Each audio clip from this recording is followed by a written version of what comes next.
regular season. Yeah, I think anytime you can kick off the year and start playing against other teams and really kind of test yourselves against some different styles of volleyball, you get excited about that. You know, we had a first opportunity to play somebody that wasn't us against Ferris State, a real good Ferris State team that we've played over the last couple of years. And, I think it was a good test for us, and we were able to get the victory and kind of move on to Brooklyn.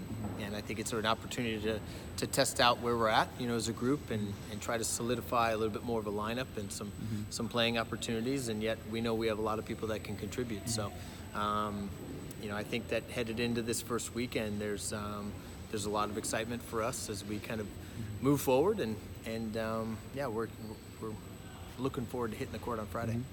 Talk a little bit about the returners, you know, what the growth you've seen in them, as well as some of the newcomers, your first look at them and, you know, live action, and just kind of the group you have going into the year. Sure. I think starting off with senior Meg Kern. She's a libero for us. She's played really 3 seasons for us, and so we're going to lean on her experience back there from serve receive and attacking. And you know, Meg's done a really good job for us over the years, really grown a lot. I think as far as attackers go, you know, we've got Kalina Smith back. She's a high-flying outside hitter that has got a good arm, and you know, we rely on her a lot to, you know, create point-scoring opportunities both from the service line and attacking. I think that you know, from the middle perspective, we've got Meg Syvertson and Maddie Whitfield, you know, returning from a year ago, and you know, they do some things from a physical standpoint that I feel like can contend with a lot of really elite teams around the country from 6'3", 6'4" perspective. Good jumpers.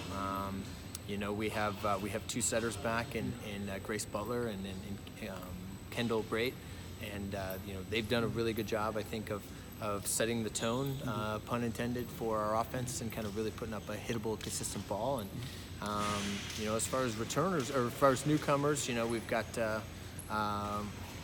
Lisbeth is a middle blocker for us that came on the kind of the junior college transfer scene. She did a real good job at Ferris, we thought, and you know, we sprinkle in Anna Erickson on at a pin. You know, she does some really physical things. Came from an experienced club up in Minneapolis, and you know, and Casey Firestone, I think, from a defensive perspective, saw a little bit of time against Ferris as well. And you know, we know that our depth goes deeper than that, but I think that yeah, those are some of the newbies that have maybe stood out to us pretty early. Talk a little bit about the non-conference schedule, not just the teams you're going to run into this weekend, but just kind of, you know, the tournaments you put together for this group, and, you know, what do you think they're going to provide going into the MAC schedule? Yeah, I think you know, going to Brooklyn this weekend is an opportunity. It's a far trip for us, you know, so we like to do it early in the year so that we can we're well rested. We could travel well. It's over Labor Day weekend, so it's a good opportunity to travel. But you know, we opened up against Maryland Eastern Shore, and I think that we saw them a year ago. I think they look a little different than what they look like this year from a little bit of research that we've been able to do. And you know, we play St. Peter, and you know, we play NJIT, 3 teams that we don't see a whole lot, and we don't know much about them, and they don't know much about us, I think. And so there's always that unknown going into the first weekend. And you know, so I think it's one of those things where, as a staff and as a team, we have to learn on the fly. We have to evolve and kind of react to what we're seeing and lineups that are out there. And yet I think just the focus becomes in that first weekend to play our style of volleyball and really execute some of the things we want to do well. You know, we come home that following weekend.